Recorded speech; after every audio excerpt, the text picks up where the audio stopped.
There are things a man carries that cannot be seen, scars that don't show up on x-rays, weights that no scale can measure. I've seen warriors broken by glories they never asked for, seen strong men tremble before memories they can't forget, and I learned, in distant fields where blood mixes with sand, that true strength isn't the one you show, it's the one you choose not to use. This is the story of a man, Marcus Hale, Chief Petty Officer, Navy SEALs, and the day 7 warriors learned the difference between power and wisdom. The California sun beats down hard on the Coronado Naval Base when Marcus Hale steps off the military bus. There's no fanfare, no welcoming committee, just the heat of the asphalt and the weight of the tactical backpack on his shoulders. 32 years old, 6'1", 214 pounds of dense muscle and scar tissue.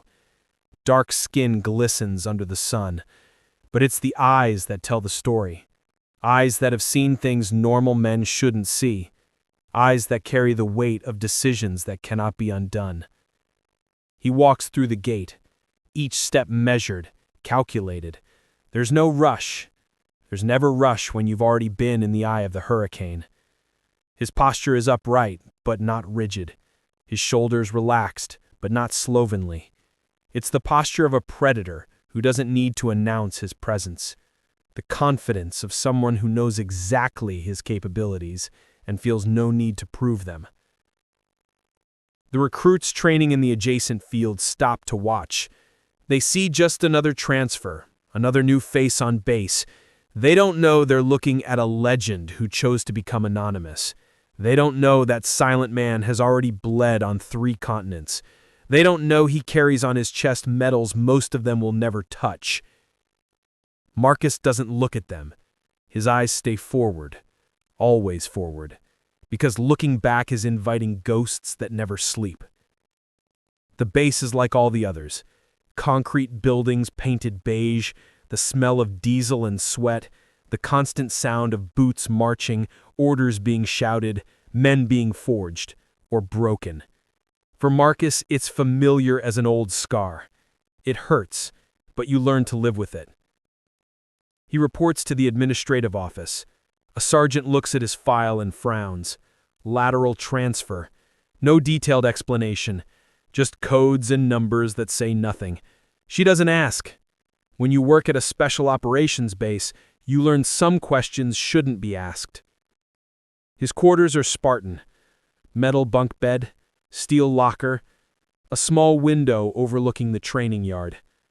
Marcus places his backpack on the lower bed. Doesn't completely unpack. Never unpacks. 20 years in service teaches you must always be ready to leave. Always ready for the next mission, the next order, the next hell. He sits on the edge of the bed and for a moment just breathes. In, out. In, out. It's a technique he learned after his 3rd rotation in Afghanistan, when hands started shaking for no reason, when sounds became unbearable. Breathe.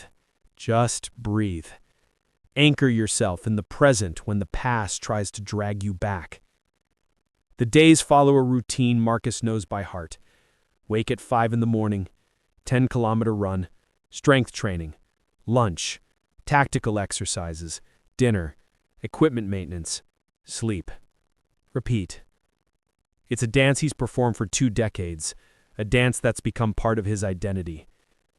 But there's something different here. Looks, whispers. The other operators on base watch him with a mixture of curiosity and distrust. He's new, a stranger. And in a brotherhood like the SEALs, trust isn't given, it's earned. Drop by drop, sweat by sweat, blood by blood. Marcus doesn't care. He's already had brothers. Men he trusted more than himself. Men he'd carry through fire. Men who carried him. Some still live. Many don't. The memories of them are like grenade fragments lodged too deep to be removed. You learn to live with the pain. During training, He's competent, not spectacular, doesn't seek attention, just executes each exercise with mechanical precision. In shooting exercises, his groupings are tight, but not perfect. In hand-to-hand combat, he wins, but doesn't dominate. It's a calculated performance. The performance of someone who learned that being the best isn't always wise. Sometimes it's safer to be underestimated. The instructors notice. There's something in the way he moves, an economy of movement, an efficiency that comes only from years of real experience, not from training, from combat, from life or death repeated so many times it becomes instinct. One of them, a sergeant with 20 years of service, pulls Marcus's file.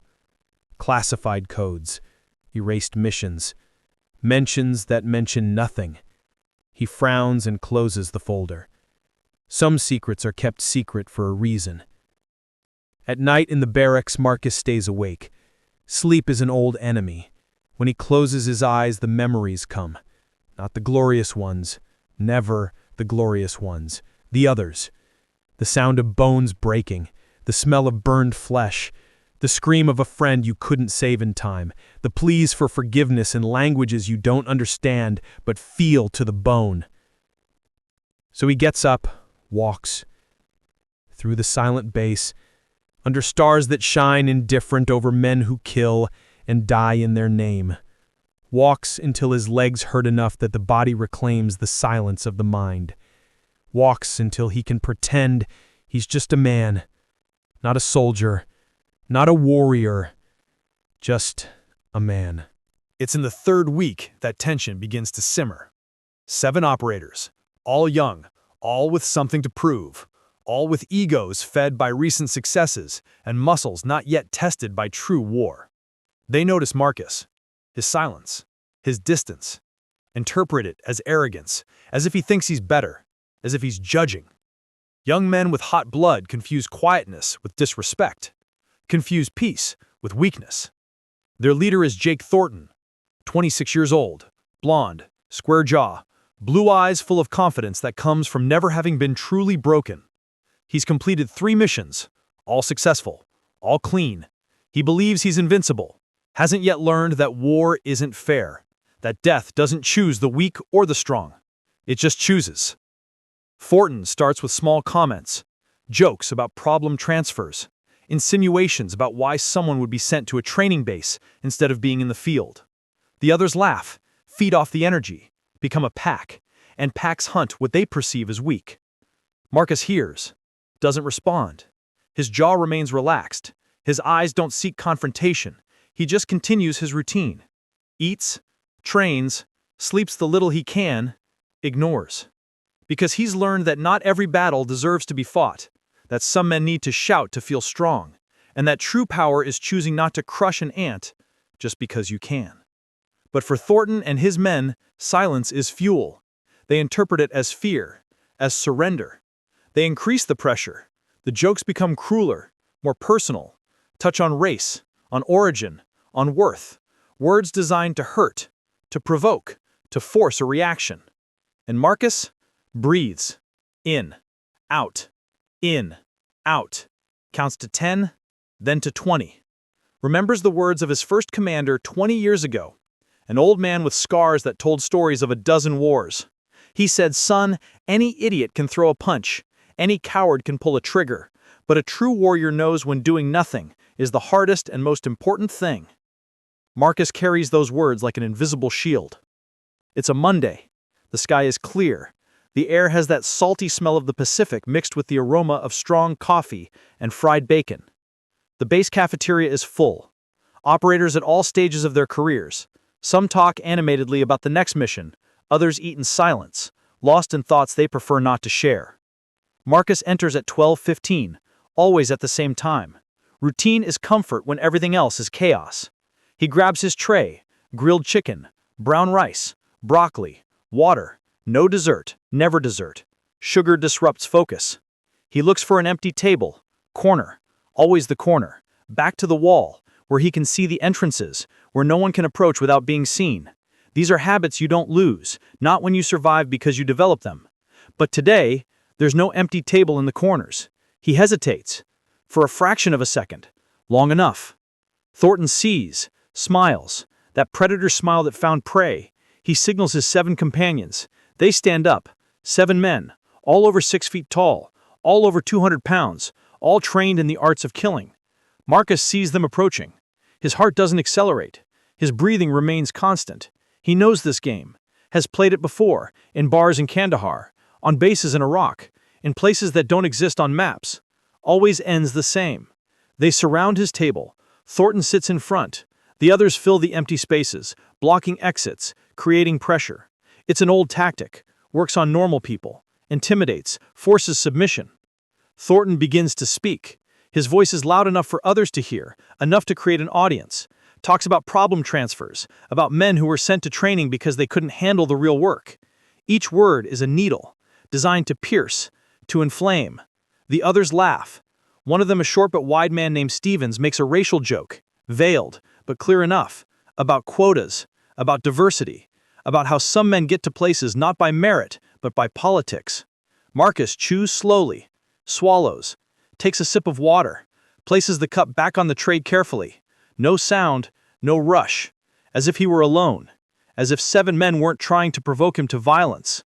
The cafeteria started to get quiet. Conversations diminish. Other operators sense the tension, turn their chairs slightly, want to see, but not to intervene. Not yet. This is between them. Thornton leans forward. Now his voice is lower, more personal, more venomous. He questions Marcus's masculinity, his courage, his worth, uses words designed to make men lose control, to turn discipline into rage, rage into action, action into excuse for justified violence. And Marcus breathes. In, out, counts to 10, then to 20. Marcus closes his eyes for 2 seconds. Just 2. But in those 2 seconds, he's not in the cafeteria. The heat is suffocating. 113 degrees in the shade. But there's no shade, just rocks and sand and sun that burns through the uniform like acid. Marcus leads a patrol of 12 men. Reconnaissance mission. Simple. Get in, observe, get out. 3 days maximum. They're on the 2nd day when the world explodes. The ambush comes from 3 sides. RPGs whistling through the air, the sound is like thunder tearing reality. Bursts of AK-47 painting the air with red tracers, men screaming, some orders, some agony. Marcus sees Rodriguez get hit, the 22-year-old kid from El Paso who talked about his mother in every conversation. He falls. His left leg is at the wrong angle. Blood too red on sand too white. Marcus moves, doesn't think. Thought is too slow. Instinct, training, 20,000 hours condense into pure movement. He drags Rodriguez behind a rock, applies tourniquet while returning fire. Left hand saves life, right hand takes life. That's the dance.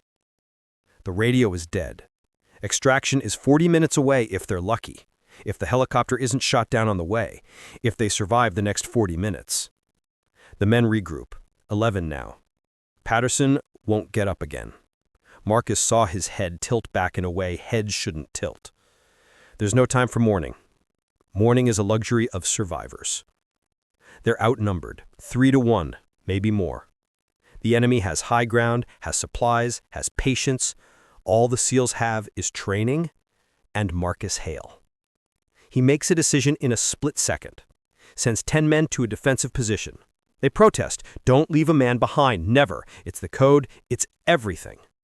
Marcus doesn't argue. Orders.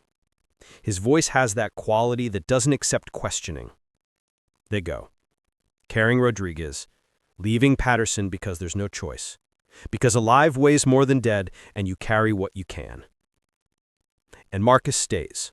With rifle, with grenades, with knife, with hands that learned 50 ways to kill and chose all of them that afternoon.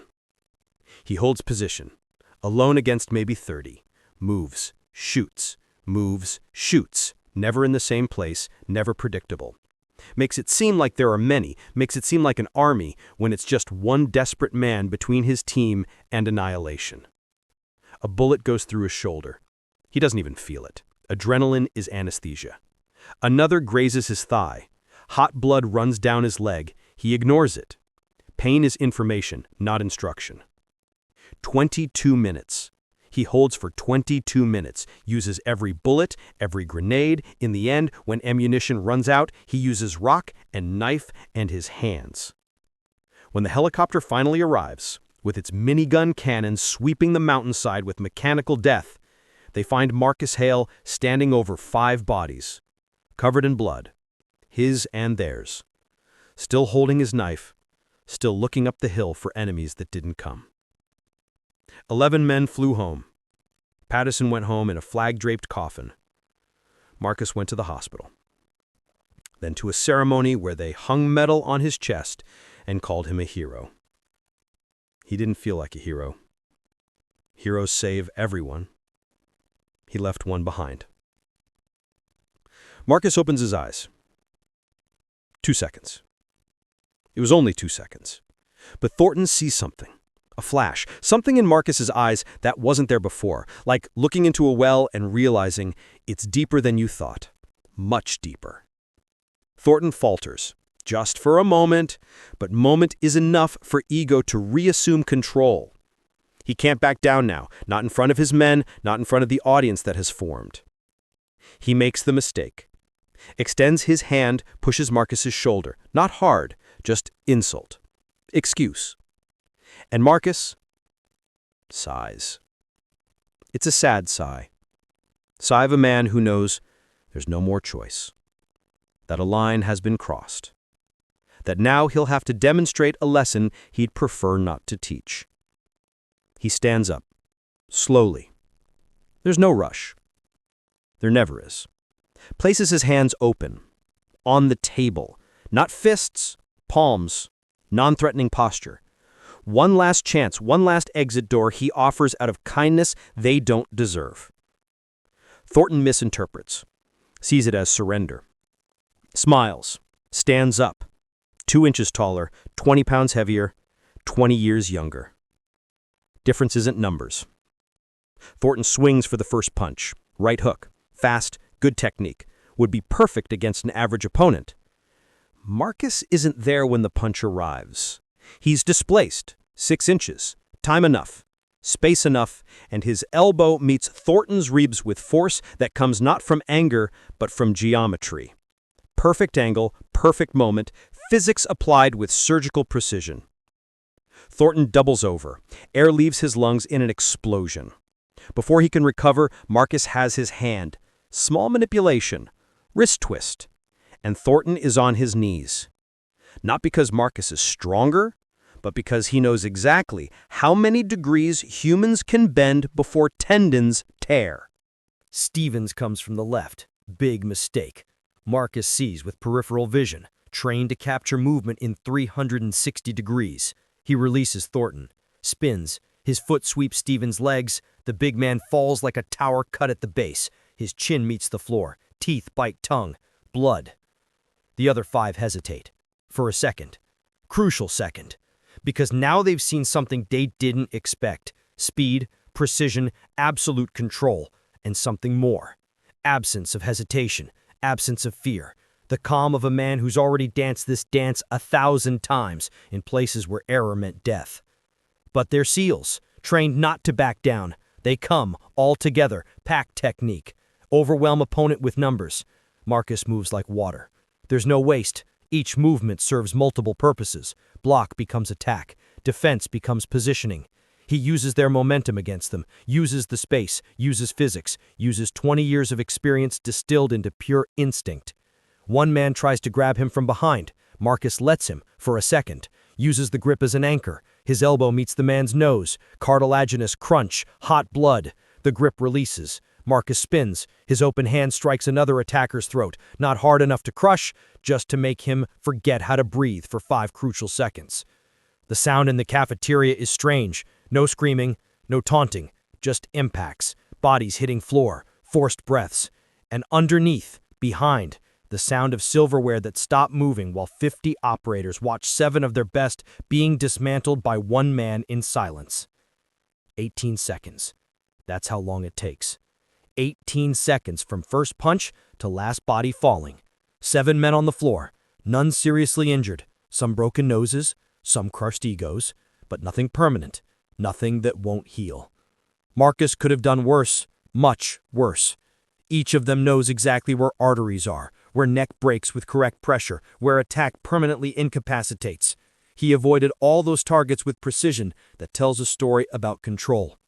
He breathed normally, not even sweating, not tired, as if he'd taken a light walk, adjusts his shirt, looks at the 7 men, not with anger, not with contempt, with something worse, pity. And then the silence. Deep, absolute, the kind of silence that presses on ears, that makes time seem to stop. The cafeteria door opens. Footsteps. Firm, authoritative. Commander James Wade enters. 53 years old. Scar across his forehead where shrapnel almost killed him in Iraq. Eyes that have seen 3 decades of war. Man who isn't easily impressed. He sees the scene, assesses in a second. 7 men on the floor, 1 standing. Doesn't need to ask what happened. Already knows. Received reports. About provocations. About growing tension. He waited. Wanted to see how it would resolve. Now he knows. Wade walks to the center of the cafeteria. His voice when he speaks isn't loud. Doesn't need to be. Everyone is listening. The commander speaks about respect. About honor. About the difference between being a warrior and being a brawler. Each word is a chisel against marble, carving truth that hurts. And then he looks at Marcus for 5 long seconds, evaluating, measuring, and asks the only question that matters. He questions why Marcus didn't come to report, why he didn't seek command protection. Marcus responds, first time he speaks in the entire scene. His voice is low, hoarse, carries the weight of 1,000 sleepless nights. He says men need to learn their own lessons, that authority cannot teach respect, only consequence can. Wade nods, small head movement, agreement, then looks at Thornton and his men and decides it's time for truth. He speaks about codes, about classified operations, about missions that don't appear in public files, about Medal of Honor given in a private ceremony because the operation was still secret, about Silver Star, about Purple Heart, plural, 3 of them. He speaks about Korengal Valley, about 12 men, about 22 minutes, about 1 man who chose to stay so 11 could go, and about how that man then returned, 8 times, for missions where survival rate was cruel statistics. Each word is a hammer, breaking certainties, crushing arrogance, building understanding, too late. Wade looks at Marcus, speaks full title, Chief Petty Officer Marcus Hale, Tier 1 operator, 17 years of active service in special operations, certified instructor in advanced combat, veteran of 43 classified missions. The cafeteria is so silent you can hear the ceiling fan. Can hear the collective breathing of 50 men who suddenly understood they witnessed not random violence, but controlled demonstration of mastery. Thornton is still on the floor, looks at Marcus as if seeing him for the first time. And maybe he is. Maybe now he sees beyond the face, beyond the skin, beyond the silence. Sees the invisible scars, the weight on the shoulders, the sadness in the eyes of a man who saved lives by killing, and who never managed to decide which hurts more. Wade ends with a final observation. Rhetorical question that doesn't need an answer. Why, he questions, would a man with that history accept a transfer to a training base? Why would he choose to teach instead of operate? Lets the question float, without answer. Because everyone there knows. Some men fight because they love it, others because they don't know how to do anything else. And some fight until the day they decide the best way to serve isn't adding more bodies, but preventing the next war. Wade turns, leaves. Door closes behind him. Final sound of truth being delivered. Marcus remains motionless for a moment, looks at his tray. Chicken half-eaten, cold rice, untouched broccoli. Meal interrupted by unwanted lesson. He bends down, picks up the tray, walks to the tray deposit, places it carefully. No sound, no drama, as if the last 2 minutes didn't happen. Then turns, walks toward the door. Each step is measured, deliberate. There's no rush. There never is. His shoulders are relaxed, his breathing calm, as if he'd just finished a quiet lunch. He passes Thornton. The young SEAL is still half sitting, holding ribs that will hurt for a week. His eyes follow Marcus. There's something new in them. Not fear, not respect yet, but the beginning of understanding. First crack in youthful certainty. Marcus doesn't look at him. Doesn't need to. Lesson was given. Whether it will be learned, that's no longer up to him. The door opens. California sunlight enters. Marcus walks into it, lets the heat embrace his shoulders, leaves the cafeteria behind, leaves silence loaded with 50 witnesses to something they'll tell about for years. Behind him, movement slowly returns. Men helping men off the floor, whispers beginning, story being born. But Marcus doesn't hear. He's already far away, mentally if not physically. He walks through the base, passes recruits training. They don't know who he is, just another operator, just another face. He prefers it that way. In the cafeteria, Stevens finally stands up, wipes blood from his mouth, looks at Thornton. Everyone looks at Thornton, waiting. Leader needs to respond first, defines how group processes. Thornton is silent, processing, replays last minutes in mind, each of Marcus's movements, each decision split in seconds, and realizes something that hurts more than ribs. Marcus never tried to seriously hurt them. Each attack was controlled, measured, designed to incapacitate without mutilating, demonstrate without destroying. He, Thornton, would have broken something. Nose, arm, pride. Would have used maximum force, because that's how he was trained. Neutralize threat, dominate completely. But Marcus used minimum necessary, like a surgeon using a scalpel, precise, efficient.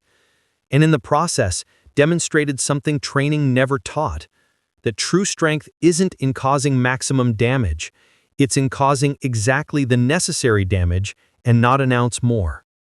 Stevens speaks, voice still hoarse from where Marcus's hand pressed his throat. He mutters, half to himself, that if it had been him in Marcus's place, he would have broken someone's arm, would have made them pay. Another operator, Jenkins, observes that Marcus had dozens of opportunities, vulnerable points they all know, that any of them there would have exploited. But he didn't exploit them, chose not to. Silence digests this truth.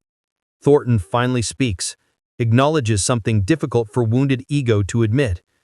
He acknowledges they wouldn't have stood a chance, not against that, not against someone who moves like Marcus moved, fast but not rushed, violent but not angry, effective but not cruel. It's Wade who responds. He didn't leave, stayed in the back, watching, waiting. He confirms with 2 words, pronounced like a sentence, never would, and leaves them with that, with knowledge of their own inadequacy, not as insult, as lesson, because lessons hurt and pain teaches what lectures cannot. Night falls over Coronado. Sun sets over the Pacific in an explosion of orange and purple, beauty indifferent to human dramas below. Marcus is on the pier, alone, looks at the ocean, hears the waves, constant sound. Rhythm that existed before humans and will exist after. There's a peace in that, perspective. He thinks about Thornton and his men, young, confident, not broken yet. Part of him envies, remembers when he was like that, when he believed being stronger meant winning, when glory seemed more important than coming home. War teaches cruelly, teaches that winning battle but losing pieces of soul isn't victory, that each life taken leaves a mark that doesn't come out with soap, that each decision between living and letting live carries weight that increases with each repetition. He took lives, many, more than should have to count. Some self-defense, some orders, all necessary, or so it said. But necessity doesn't erase memory, doesn't silence sounds, doesn't wash blood that already dried on hands he washed 1,000 times. So when 7 young men with something to prove came looking for a fight, he gave them a different lesson. showed that control is harder than chaos, that choosing not to hurt when you can requires strength that lifting weights will never build.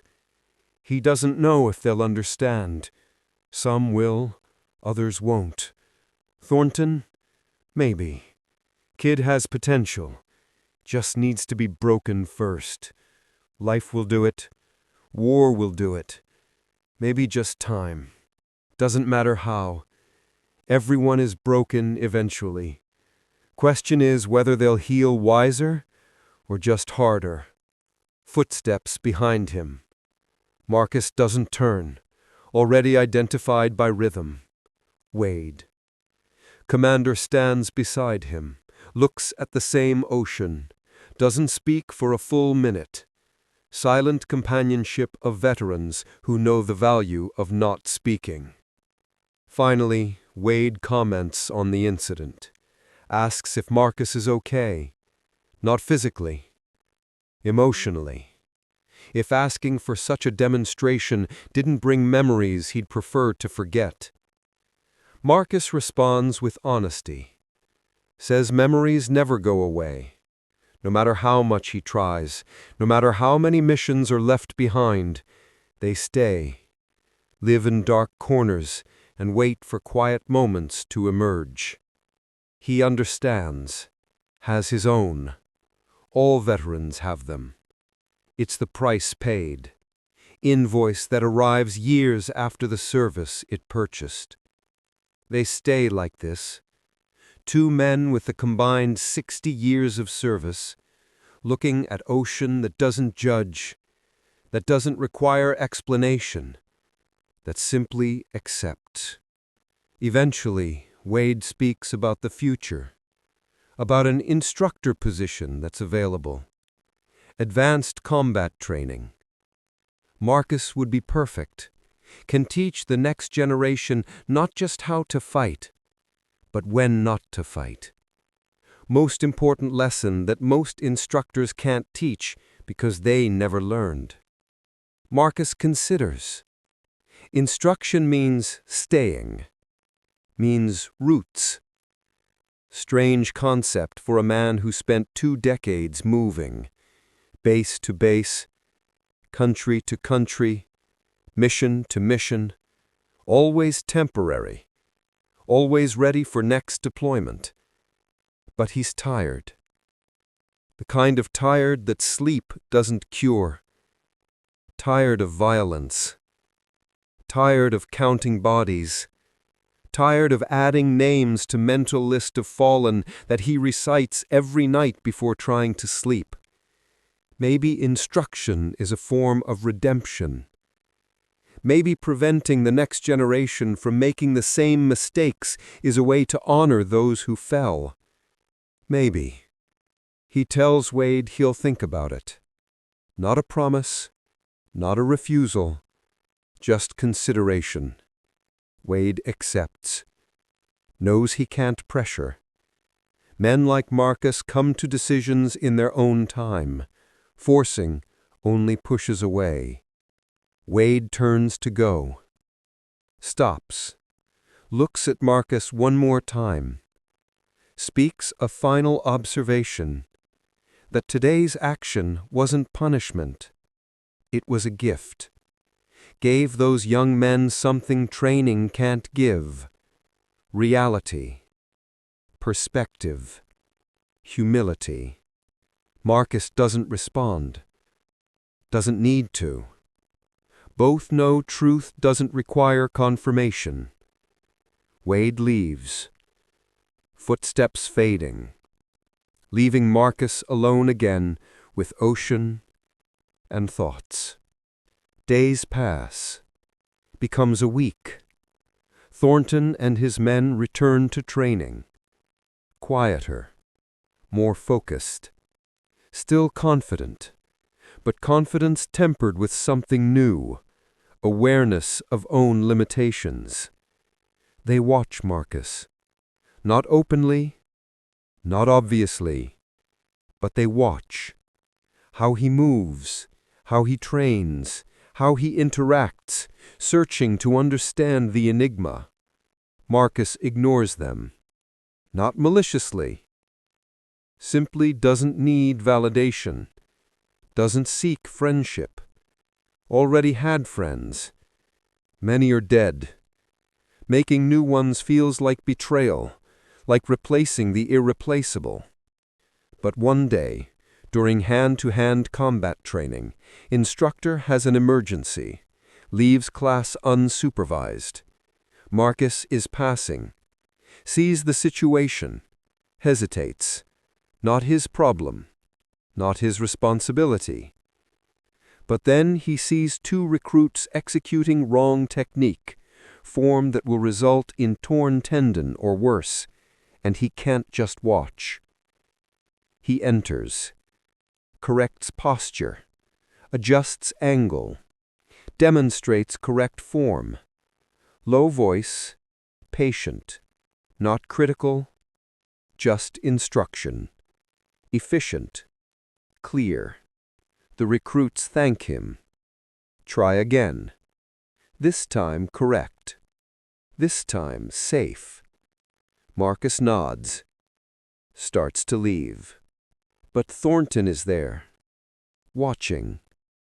He asks, without challenge, without ego, just genuine question. Asks Marcus to show countermove to technique they tried to use against him in the cafeteria. Wants to learn. Marcus stops. Considers. Sees in Thornton's eyes something different. Not arrogance. Curiosity. Will to improve. To learn. It's the beginning of wisdom. So, he demonstrates. Slowly, explains physics, angles, momentum, why body moves this way, how to use opponent's strength against him. Not just technique, philosophy, deep understanding that comes from repetition 1,000 times in life or death situations.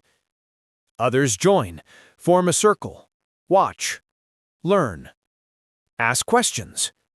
Marcus answers. For the first time in weeks, there's something like connection. Not friendship yet, but mutual respect. Foundation on which friendship might perhaps grow. Session lasts an hour, until other instructors notice and authorize. Marcus becomes unofficial instructor, passes knowledge he guarded for years.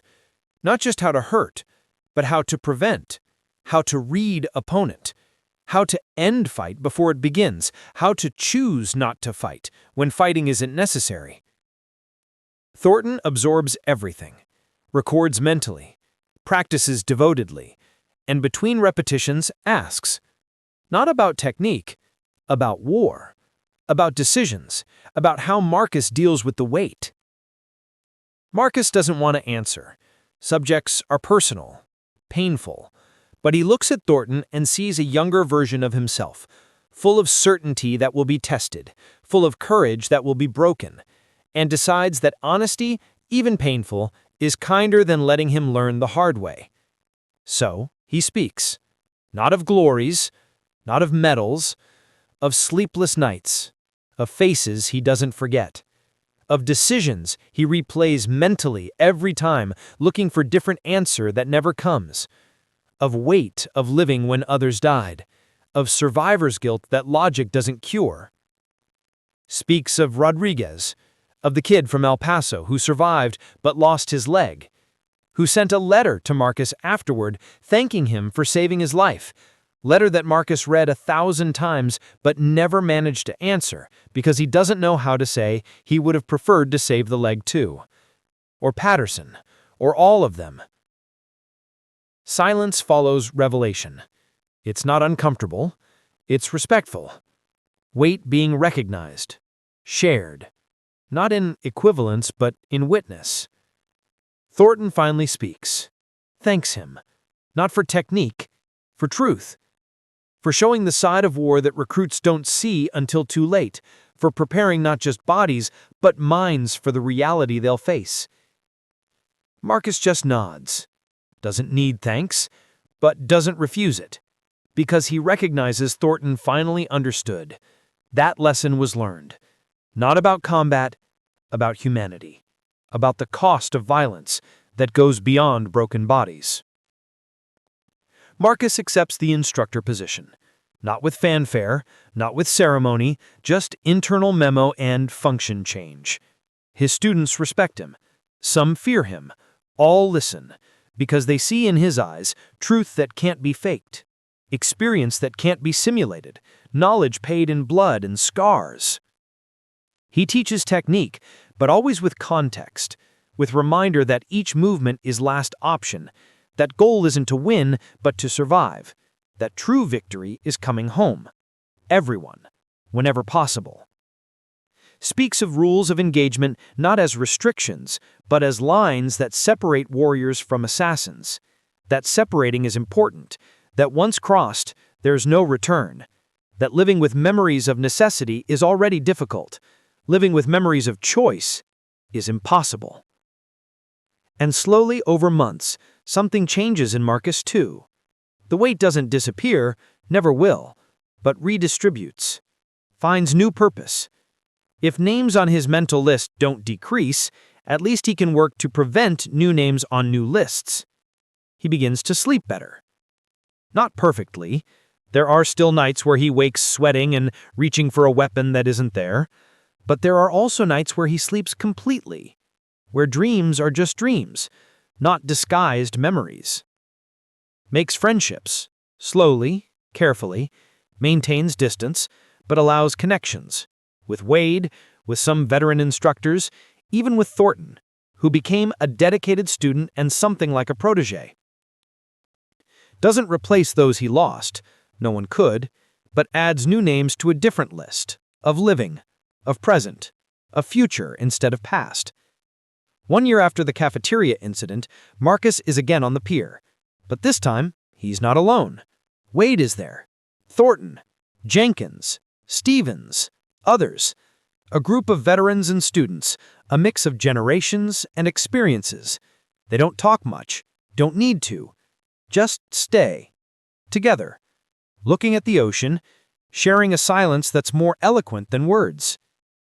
Thornton, now older by experience, if not by years, eventually speaks. Comments he learned more in a year with Marcus than in 5 years before. Not just about combat, but about being a man, about carrying responsibility, about choosing peace when war would be easier. Marcus smiles. Small, but genuine. The first real smile in a long time.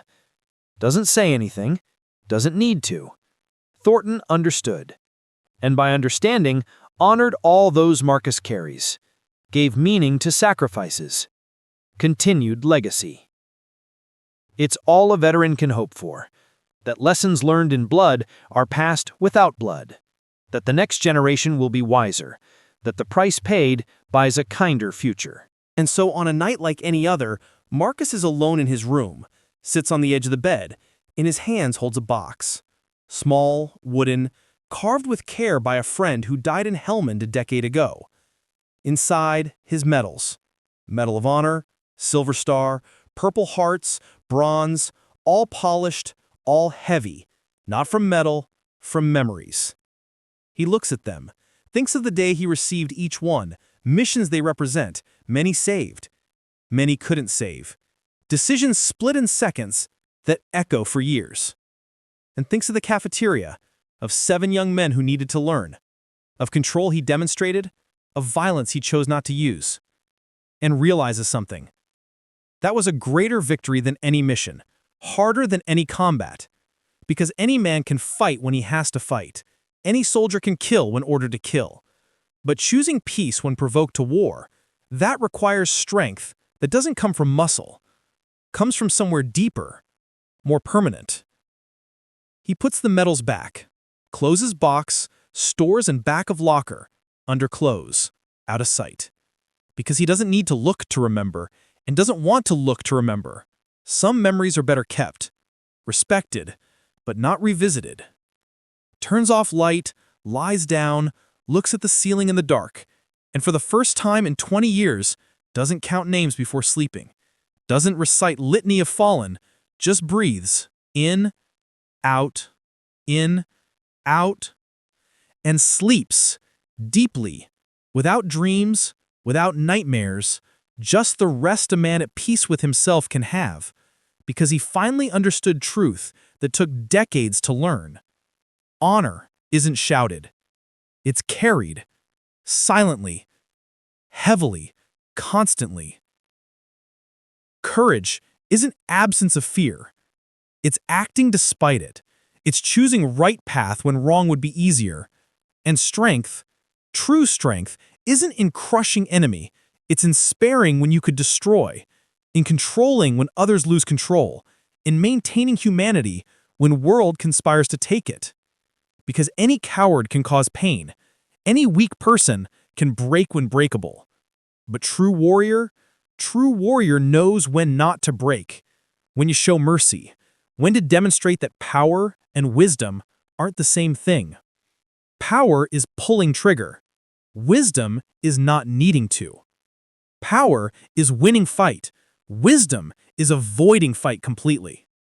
Power is making others fear you. Wisdom is making others respect you.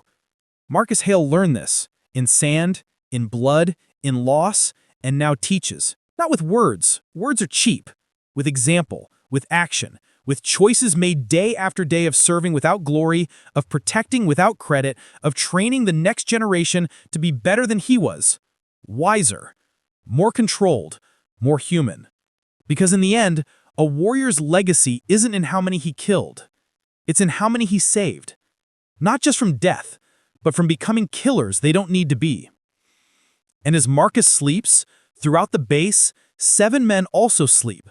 But they don't sleep like before. They sleep with new understanding, new humility, new respect for what they didn't know. Tomorrow, they'll train harder, not to prove worth, to reach mastery they saw, to become the type of warrior Marcus is. Type who wins fights without fighting, who protects without hurting, who serves without needing recognition. And maybe, just maybe, when they're called to war that will inevitably come, they'll remember. The cafeteria, the silent man who could have broken, but chose to teach. And in that crucial moment, when finger is on trigger and anger asks for blood, maybe they'll choose wisdom over power, mercy over revenge, control over chaos. Not because they're weak, but because they're strong enough not to need to prove it. That's the lesson. That's the heritage. That's the difference between soldier and warrior, between fighter and guardian, between one who takes life and one who preserves humanity even when war tries to take it. And Marcus Hale, lying in a simple bed on base far from home, is finally at peace. Not because he forgot, not because pain is gone, but because he found purpose in pain, meaning in loss, redemption in teaching the next generation to be better. He'll carry the weight always. Names, faces, decisions. But now he also carries hope. That lessons learned in hell can prevent others from visiting the same place. That scars earned can protect others from earning the same ones. That sacrifices made weren't in vain. Because in the end, the true strength of a warrior isn't in how hard he can hit. It's in how hard he can be hit and still choose peace. In how provoked he can be and still maintain control. In how justified he'd be in violence and still choose another path. Any man can destroy. Only truly strong man can choose not to destroy. Any soldier can obey order to kill.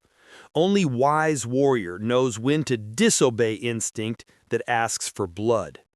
Any person can lose control. Only master maintains control when whole world loses its own. Marcus Hale is a master. Not because military academy said so, not because medals prove it, but because he chooses, every day, in each moment, to be better than his worst instincts, wiser than his anger, stronger than his past. And that choice, made silently, repeatedly, without witnesses or applause, that is true courage. That is true honor. That is true strength. Honor isn't shouted, it's carried. The true warrior doesn't seek to prove strength. He seeks to preserve peace. Because true greatness isn't in defeating others, but in mastering oneself. And in that mastery, in that silent control, and that conscious choice to be more than instinct, resides the difference between man and warrior, between power and wisdom, between strength that destroys and strength that protects. Marcus Hale understood. After 20 years, after blood and tears, after victories that felt like defeats and defeats that taught victory, he understood. And in the quiet of California night, under indifferent but eternal stars, he finally rests, not as exhausted soldier, but as man who found peace not in forgetting war, but in choosing every day not to take war where it doesn't need to be.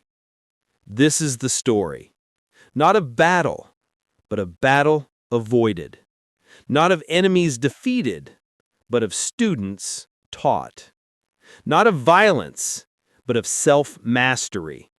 And in the end, in the silent end of another day, that's all that matters. If this story touched something inside you, if you recognized in Marcus Hale the silent strength you aspire to have, if you understood that true courage isn't winning battles, but winning over yourself, then this message was made for you. Subscribe to this channel, not for empty entertainment, but because here we share stories that strengthen character, narratives that challenge you to be better, reflections that build real men and women, not movie heroes, but everyday warriors. People who choose discipline when world chooses chaos. People who keep their word when no one is watching. People who carry responsibility without complaining. People who, like Marcus, know that greatest victory isn't over others, but over own weakness. Hit the subscribe button, activate the notification bell, because the next story might be exactly what you need to hear when you need it most. And if this narrative resonated with you, leave a like. Not for the algorithm, but as a silent signal, recognition between warriors, a way of saying, I understood, I also carry my weight, and I choose, like Marcus, to carry it with honor. Share with someone who needs to hear this, that friend fighting against own demons, that brother who confuses strength with aggression, that person who needs to know they're not alone in the invisible battle against themselves. In the comments, leave one word, just one, the word that defines what you felt: strength, respect, discipline, redemption, control. Leave your mark. And remember, honor isn't shouted, it's carried. See you in the next story, warrior. Until then, stay strong, stay wise, and stay in control.